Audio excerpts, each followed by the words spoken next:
what can you see in this picture? In this picture, you can obviously see a lion, an animal.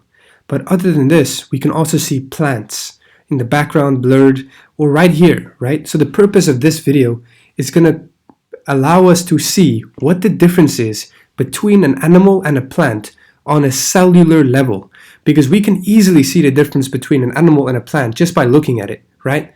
Animals look way different from plants, right? Way different. But what about on the cellular level?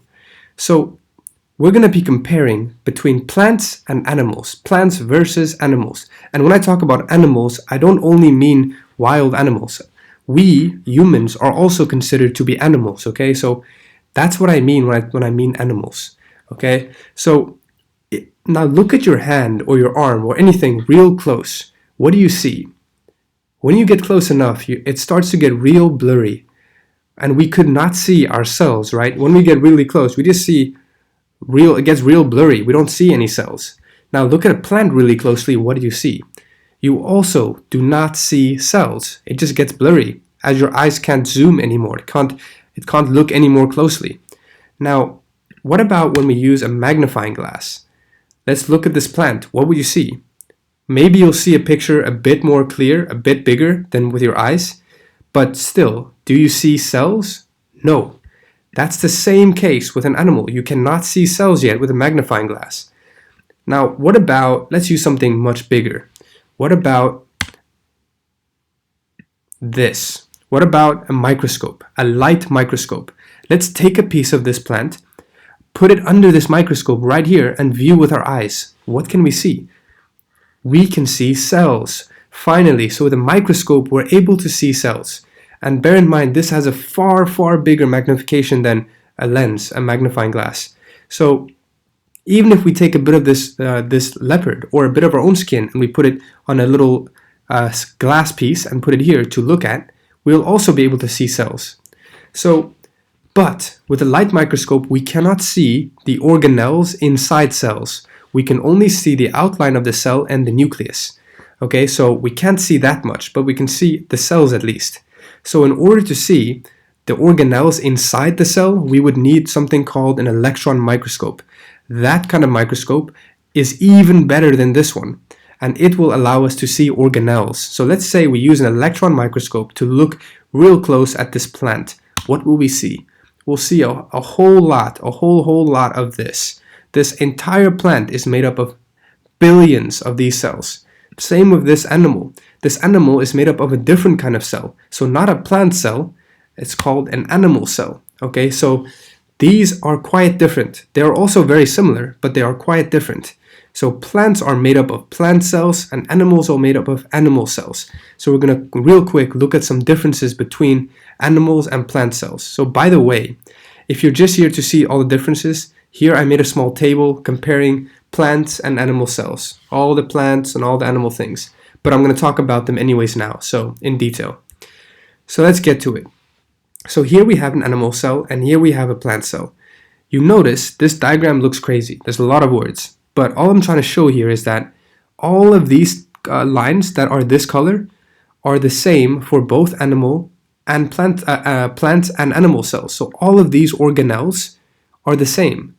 Both plants and animals have them. So both plants and animals have nucleus, rough endoplasmic reticulum, ribosome, cytoplasm, and so on. But there are three structures that a plant cell has that an animal cell does not. And that's the vacuole, chloroplast, and cell wall. Okay? So let's start off with the easy one. Chloroplast. We know this plant does not have a mouth, right? It's not going to go and catch some prey in the wild. No, it's not. It needs to make energy through some other way. So it uses sunlight to make its own food. This is called photosynthesis. So this organelle, the chloroplast, what it does is it catches light from the sun and uses it to make food for the plant itself. Okay? Now, animals, we have mouths. We can eat stuff. So this leopard will go out and catch some antelope. We will go to the shopping mall and buy some food. Okay, so that's how we get our food. When we eat that food, our body will break it down and generate energy from it so we can survive and move around all the time. So we do not need this chloroplast because we have a mouth and we can get food some other way. Okay, what about the next one, cell wall? We can notice this cell has two layers on the outside, a plasma membrane and a cell wall. Whereas this one only has one layer, the plasma membrane. So what is a cell wall then used for? A cell wall is for pure strength. Plant cells need to be stronger because plant cells need to grow. A plant needs to grow towards the sunlight and be sturdy. If it's not sturdy, it will just fall apart. It will just fall to the ground. Because so they need to be stronger than our cells. Because our cells need to be weak and bendable so that we can form all these different types of shapes. Okay, that's why we humans can look very complicated, whereas plants are quite simple. So this cell wall is for structure and strength only. What about this vacuole? So a lot of people do not understand the purpose of this vacuole because it's a little bit complicated, but it's not that bad. So let's get to it. So this vacuole, what it contains is a lot of water. So first, before I get into its function, do not get this confused. So plant cells have a vacuole, a really, really large one. So you can see it's much, much bigger than any other organelle. Animal cells do have one. They're just so tiny and rare that I didn't label them here, that it doesn't matter for animal cells because they essentially have so few of them that it doesn't matter. But do bear in mind that we do have it. It's just very small and rare. But for plants, it's humongous and always there. Okay, so what it does is a vacuole contains a lot of water. And the water fills up this vacuole and it gets fuller and fuller and fuller. And what it does is when this vacuole gets full, it takes up more space in the cell. And as it takes up more space in the cell, it compresses other things like these chloroplasts, like the cytoplasm. It makes the cytoplasm more dense because this is taking up all the space. It's basically squishing all the water in the cytoplasm against the plasma membrane. It's squishing all that cytoplasm against the plasma membrane and the cell wall, that it causes the cell to kind of be very tight. Because if all the cytoplasm is squeezing against the sides everywhere, it's making it super rigid. Okay, so a vacuole helps make the cell very strong and rigid, just like a cell wall. So they have a complementing functions. They have a similar function. Okay, so our cells do not need to be so strong. It's more important that they're flexible and things like that. So those are three structural differences. So we have three more differences that we need to consider. Three more important ones, but these are the three ones that we can obviously see on a picture like this. So let's get to the last three. So these three, so here's plant cells and here's animal cells. We know plant cells have the chloroplast, the cell wall, and large vacuole. Animal cells have no chloroplast, no cell wall, and a small vacuole that's very rare. What about the next one? A plant cell stores starch, and an animal cell stores glycogen. What do I mean by this? So here we have a picture. We know that when we break food down, or when plants make energy, all right, they can make glucose, and we can use glucose, right? But the thing is, glucose are these individual molecules. Okay, so these are glucose molecules.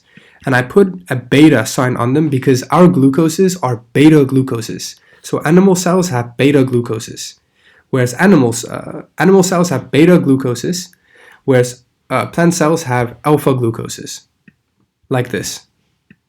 Okay? So the thing is, like this, if they're all spread out like this in your body, it's a mess. So what your body does is they will collect these glucoses when they don't need them. So maybe right now you're conserving energy. So it will take these glucoses and put them together. So essentially, when you store glucose in a chain like this, it's called glycogen. So glycogen is when you put a whole bunch of glucoses together, specifically beta glucoses. And beta glucoses are found in animals. Whereas in the same way, plants will take their alpha glucoses that they made or that they use for energy, and they will line them up. And when they line them up like this, it's called starch. It's called starch because it's from a different type of glucose called alpha glucose instead of beta glucose. Okay? So that's the difference. Animal cells have glycogen, plant cells have starch. And the reason is because they're made up of different types of glucose. So because it's beta glucose, lined up, we call it glycogen, and when it's alpha glucose is lined up, we call it starch. So it's just a storage form of glucose, okay? Because later you might need it, and then you need to break apart this glycogen to use the glucose. Okay, what about the next one? Centrioles absent, centrioles present. So what are centrioles? So here I have a picture. Here we have a cell, okay? I didn't put organelles in the cell because I want to show you something specific. Here we have the nucleus, okay, this white thing. We know it has chromosomes or DNA in it. If you haven't learned about mitosis yet, then don't be too worried about this because this you'll learn later. But just for now, know you have DNA and your cells need to replicate, right? But if your cells were to just replicate like that, like split in half, your DNA would get less and less and less, right? Because each cell would get a little bit of DNA. So it's very important that your cell splits, replicates, and then splits. So when it replicates, the DNA lines up in the middle, like this. And then one cell will get one strand and the other cell will get another strand. Now, what causes them to be split apart? In animal cells, we have something called centrioles, and that's these little X things here. What they do is, before the cell splits, these centrioles will make some tubes grow out of it, just like this. Some tubes grow out of it, and these tubes will grow from these centrioles to the DNA and split it apart into two separate cells, just like this. Okay, so these centrioles are present in animal cells, but not in plant cells. In plant cells, it's absent. So plant cells are able to replicate their DNA through another mechanism that does not involve centrioles, okay? So, but again, don't worry too much about this if you haven't learned about mitosis yet or anything like that, okay? Because you'll be taught that when you get there. So the last one here is plant cells do not have cholesterol in their plasma membrane, whereas animals do have cholesterol in their plasma membrane. So here we have, let me show you, last one here. Here we have an animal cell. When we look at the plasma membrane, right, we know both animal cells and plant cells have a plasma membrane. The plant cell plasma membrane is this light green one, okay? Now when we look at a plant or an animal cell's membrane, we will see a structure like this. If you haven't learned about plasma membranes yet, then you'll learn about that later. But for now, know that a plasma membrane is made up of two layers of these little head, like ball and line things. They're made up of two layers of them. These are called phospholipids. Now, both plants and animal cells have this structure, but only animal cells have this thing in between these phospholipids every now and then called cholesterol. And what the purpose of cholesterol, so then I'm putting in yellow, so the yellow things are cholesterol. Animal cells have these in between some phospholipids, in between these little structures. And their purpose is to make the membrane fluid, to make it bendy. Okay, so that allows the cell to be bent like this and be jelly-like. So they make it less rigid. Okay, whereas plant cells don't have them. So without these things, the cell wall becomes very tight, difficult to bend. Okay, so cholesterol helps make the cell bendy. And it makes sense because if plant cells don't have them, it makes the cell more strong and less bendy, which we know is what plant cells are trying to be. They're trying to be stronger due to their vacuoles and their cell walls. So it would only make sense that their plasma membrane doesn't have cholesterol, because if it doesn't have cholesterol, it's more strong, more rigid. Okay, so I hope this made sense. These are all the differences you need to know for the IB, and I hope this makes sense.